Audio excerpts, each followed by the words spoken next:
কার কার শাখা এরকম বিধ্বস্ত অবস্থায় যায়। সন্তানকে শাসন করাটা আমার দায়িত্ব, আমি জানি না আমার ছেলে কতটুকু বুঝতে পারছে তার অন্যায়গুলো আসে।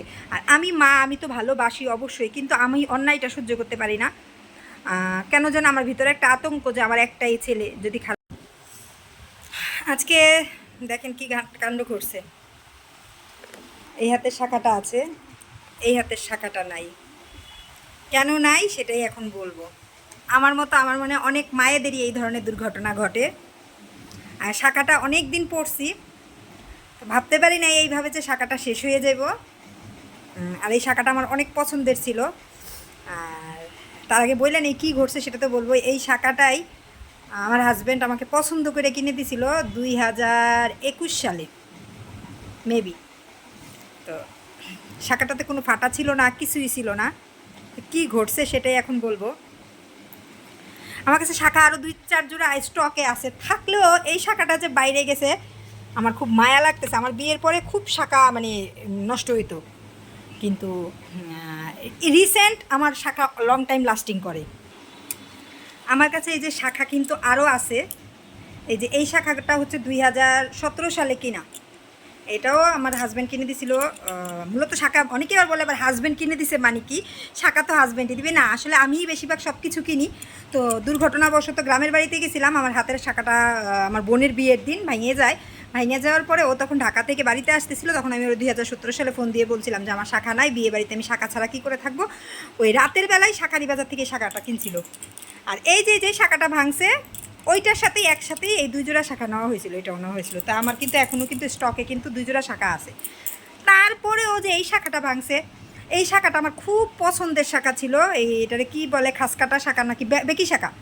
তো এখন বলি কি হয়েছে। ছেলের সাথে আজকে সকালবেলা সেই প্রচণ্ড রাগ হয়েছে, ছেলে কিছু অন্যায় করছে।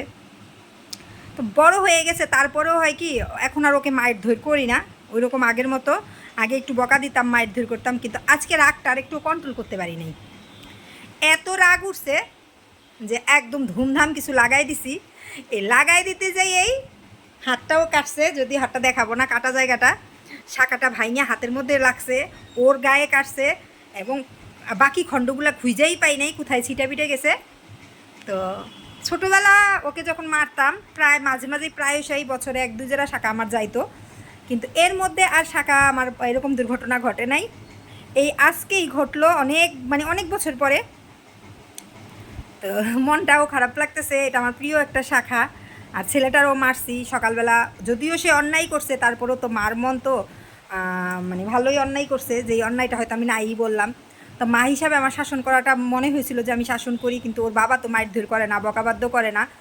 যতটুকু শাসন করি বকাবাদ্য করি আমিই করি। তো বকাবাদ্য তো আমিই করি ওরে আমি। তা আজকে আমি আসলে ওকে মারছি, ভীষণ মারছি। আমার অনেক খারাপ লাগছে, আমি নিজেও অনেক কান্নাকাটি করছি। আমার চেহারা দেখেন বিধ্বস্ত অবস্থা। তো অনেকেই বলবেন এটা আবার অনলাইনে এসে শেয়ার করতে হয়। আসলে যেহেতু আপনারা আমার একটা পরিবার, সব কিছুই শেয়ার করি, এটাও করলাম। আর অনেকেই অনলাইনে যখন আমি লাইভ টাইপ করতাম আমার এই শাখাটা, আমার অনেক দিদিভাইরা জিজ্ঞাসা করতো দিদিভাই তোমার শাখাটা কিন্তু খুব সুন্দর।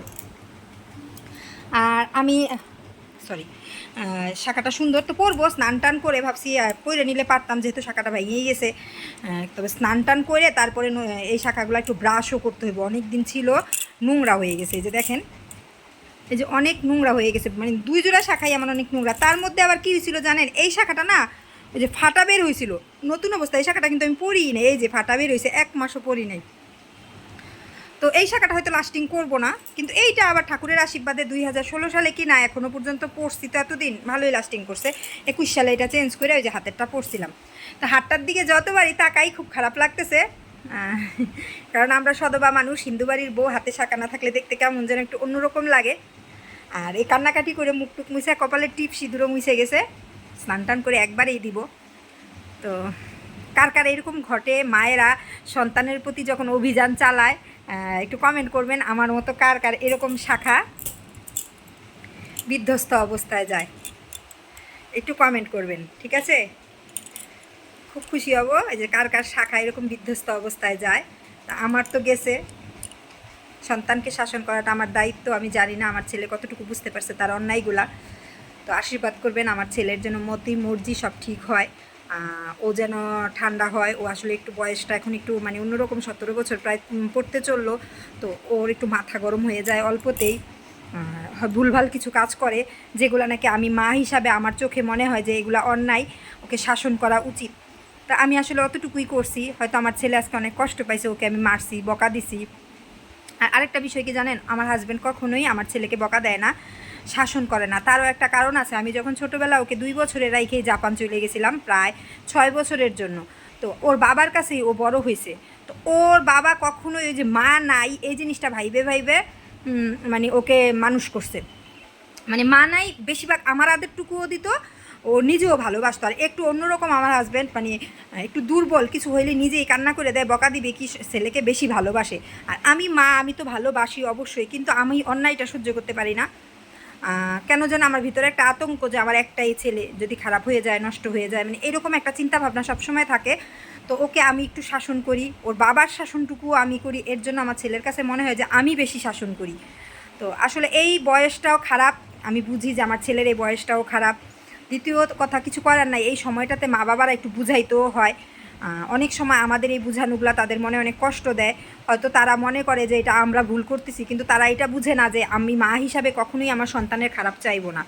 তো যাক, আমার ভিডিওটা যদি ভালো লাগে, শুধু এই বার্তাটা শুধু আমার জন্য যে না, আমার সন্তানের জন্য না, প্রত্যেকটা মায়ের জন্য, প্রত্যেকটা এই বয়সের সন্তানের জন্য আমার এই বার্তাটা দেওয়ার ছিল যে এরকম শাখা ভাঙছে এটা কোনো ব্যাপার না, একজোড়া শাখা ভাঙছে আরেক জোড়া আসবে। ছেলে মেয়েকে শাসন করতেই হবে মা বাবাদের, কিছু করার নাই।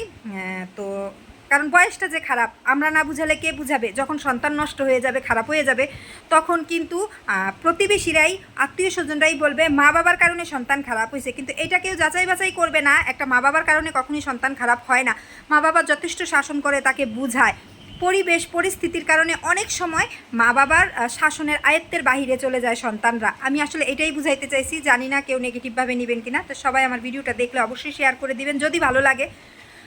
যারা আমাদের মতো মা ভুক্তভোগী, তাদের অন্ততপক্ষে মনে একটু হলেও সান্ত্বনা আসবে। তো ভালো থাকেন।